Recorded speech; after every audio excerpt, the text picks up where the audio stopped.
In this video, I'll show you how to navigate your past conversations by using the search feature in ChatGPT.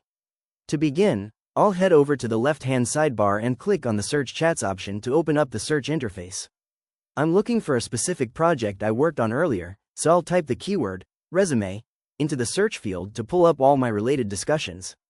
From the list of filtered results, I'll select the resume optimization request chat to jump right back into that specific session. Once the conversation loads, I can scroll through the history to review the resume summary, the tailored bullet points, and the skills gap analysis we generated.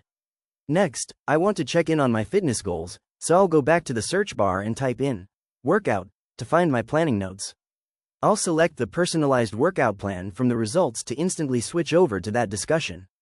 Now I have quick access to my entire routine, including my daily nutrition summary, my specific meal plans for dinner and snacks, and my full weekly workout schedule, all organized and ready to review.